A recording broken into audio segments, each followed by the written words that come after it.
Hello बच्चों, आप सबके लिए लोमड़ी और सारस की कहानी लेके आए हैं। एक बार ज़रूर सुनें और सुनकर मुझे बताएं कमेंट में कि कैसा लगा ये कहानी।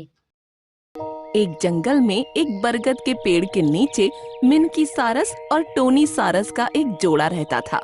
दोनों एक दूसरे से बहुत प्यार करते थे। एक दिन मिनकी सारस ने 3 अंडे दिए। ऊपर वाले का शुक्र है कि आज तुमने पहली बार अंडे दिए हैं मिनकी। हम दोनों जल्द ही माँ बाप बनने वाले हैं। मुझे तो सोचकर ही बहुत खुशी हो रही है। कुछ ही दूरी पर एक लोमड़ी भी अपनी गुफा से उनको देख रही थी और मुझे भी ये सोचकर अजीब सी खुशी महसूस हो रही है। जब मैं इन तीनों अंडों को खाऊंगी तो कितना मजा आएगा। तभी उन दोनों के पास मोंटू बत्तख आ गया। अरे वाह मिनकी, तुमने तो 3 अंडे दिए हैं। इसका मतलब मैं मामा बनने वाला हूँ। हाँ मोंटू भैया, आप जल्द ही मामा बनने वाले हो। और सुनाओ, कैसे हो मोंटू बत्तख? मैं एकदम अच्छा हूँ। तालाब के दूसरे किनारे पर काफी सारा गोल्डन फिश फंसी है। मैंने सोचा तुमको बता दूं। क्या कहा? Golden fish? वो तो हम दोनों की फेवरेट है। चलो हम अभी चलते हैं। वो दोनों अपने अंडों को ऐसे ही छोड़कर बतख के साथ आगे बढ़ गए। तभी लोमड़ी मुंह में पानी लिए घोंसले के पास पहुंची। हम दोनों माँ बाप बनेंगे तो बहुत खुशी होगी, और हाँ, मैं मामा बनूंगा तो मुझे भी बहुत खुशी होगी। बड़े आए माँ बाप और मामा बनने वाले। मैं तो अभी के अभी इनको चट करके उनके सपनों के पलंग को तोड़ने वाली हूँ। ये कहकर उसने एक एक करके 2 अंडों को खा लिया। अरे वाह, कितने स्वादिष्ट अंडे हैं। गले को नमकीन करते हुए उतर रहे हैं। उसके बाद उसने तीसरा अंडा भी खा लिया। वाह, मजा आ गया। आज तक कितने ही अंडे खाए हैं, लेकिन इस मिनकी सारस के अंडों में एक अलग ही स्वाद है।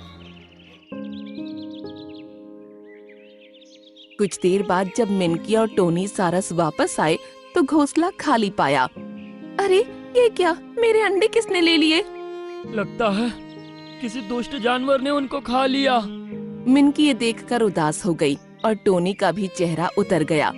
लेकिन दूर खड़ी लोमड़ी बहुत ज्यादा खुश नजर आ रही थी। सारी रात इन दोनों को नींद नहीं आई और ऐसे ही सुबह हो गई। चलो मिनकी, कुछ खाने के लिए चलते हैं। उसके बाद तुम फिर से अंडे देना। अब उदास कब तक रहोगी? और अगर फिर से अंडे देने के बाद कोई उनको खा गया तो मैं अपने आप को कैसे संभालूंगी?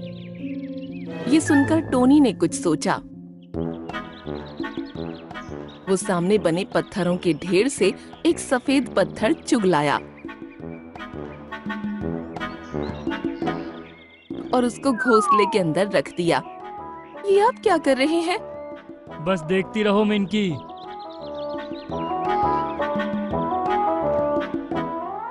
वो फिर से गया और एक और सफेद पत्थर उठाकर लाया और उसे भी घोंसले में रख दिया। ये दोनों पत्थर अंडे जैसे दिख रहे हैं। अब हमें पता चल जाएगा कि हमारे अंडों को किसने चुराया था। ठीक है, देखते हैं क्या होता है। वो दोनों अब आगे बढ़े ही थे कि कुछ ही दूरी पर एक पेड़ की ओट में छिपकर देखने लगे।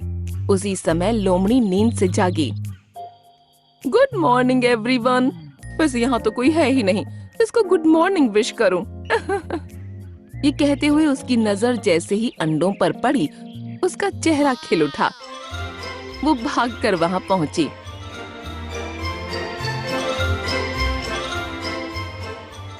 अरे वाह, आज तो ये दोनों सुबह सुबह ही मेरे लिए अंडे छोड़कर चले गए। कितनी फिक्र है इन दोनों को मेरी।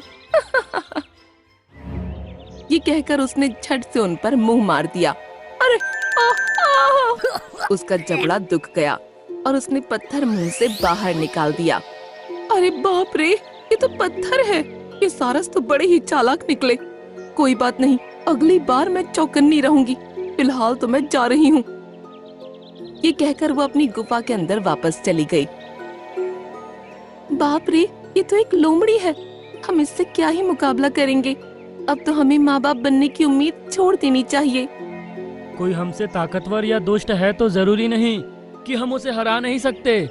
हमें बस अपने दिमाग का इस्तेमाल करके चतुराई से काम लेना होगा। ये सुनकर मिनकी सारस को कुछ खास समझ नहीं आया, लेकिन टोनी सारस ने जरूर कुछ सोच लिया था। मिनकी, मेरे साथ आओ। टोनी सारस मिनकी के साथ एक गुफा पर पहुंचा, जिसके बाहर एक शेर बैठा था। शेर खान, आपकी जान को खतरा है, जल्दी से यहाँ से चले जाइए।